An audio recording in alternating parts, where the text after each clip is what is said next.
My name is Edwin Sifuna. I am the Senator of Nairobi, and I have come here in my capacity as a friend of the family. I'll give you a brief story, then you'll understand. There's a gentleman in this family called Jackson. Can stand up there. You can see both of us are fairly young, so we've not known each other as long as some of the doctors who studied. But I have known this gentleman for over 15 years now. He has taken care of all my vehicles. From the first Mazda Denyu that I bought, he's the one who's taken care of it.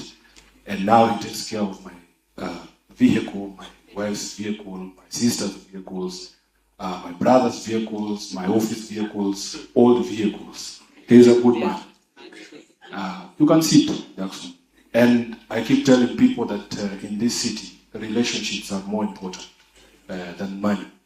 There's things that Obwaka does for me that these other politicians always ask me, who did this for you and how did he come up with it? He knows the vehicle that I used for the campaigns in 17 and even the one that I'm using now. He does amazing things, Reverend. When we were doing Maandamano in 2017 and 23, I've been to so many of them, you forgive me. The police would destroy our vehicles. I'm sure you guys have seen the videos. They would break the windows and throw tear gas inside. It would take Obwaka just like a few hours, and that same vehicle would be back on the road, and people would be like, how is it possible that the damage we saw yesterday, how come these vehicles are ready for the next Maandamano? So I have known him for all those years, and Reverend, on the day that Daktari was arrested, I was actually going to Meru.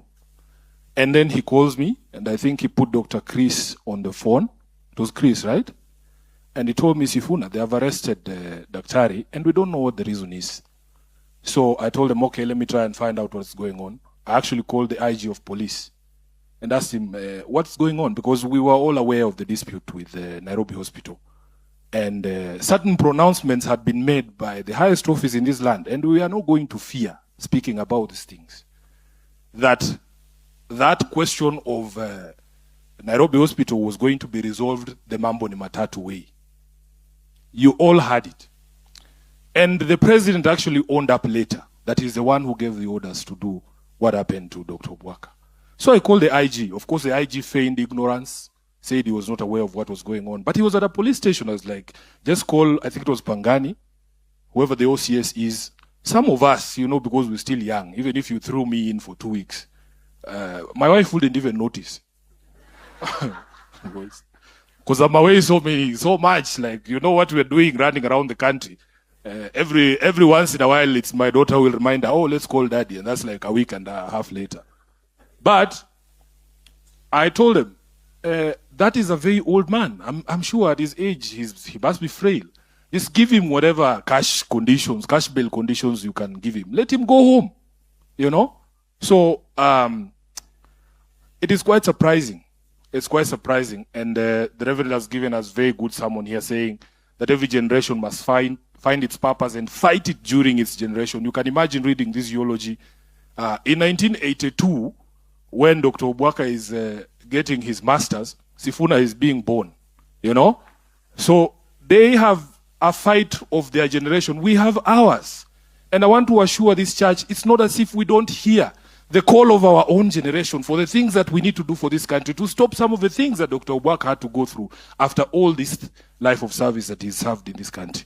It is not possible. And I am very encouraged because it says here that he believed true leadership required courage and sacrifice, and that we must stand up to defend good governance. I am telling you, we go around this country and people ask us, what do you want to do for us? How about we just return the country to the rule of law, that disputes between board members and institution can be resolved amicably under the law? What is wrong with that? I mean, why is that not enough? If really we want to build a country that believes in the values in our constitution, if I have a dispute with you, can I trust the judge that you will not go and see the judge behind the door?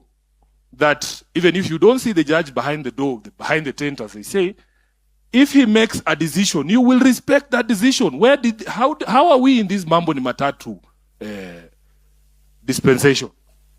So I want to make this commitment here, that I actually believe as a leader in this country, that the call of our generation is to return the country to the rails of values. We want to live in a country that is free. We want to live in a country that is fair, governed by the rule of law. If you lose in court, you have lost. You respect the court orders. It cannot be that someone in a big office somewhere can come and personally determine a case that has nothing to do with him. So with those many remarks, I just want to say, pole to the family, assure the nation, assure Nairobi, assure all of you that we as a generation will answer the call, and we are hoping to God that you will be there with us. I thank you, and may God bless you. May Mzee rest in eternal peace. Thank you very much.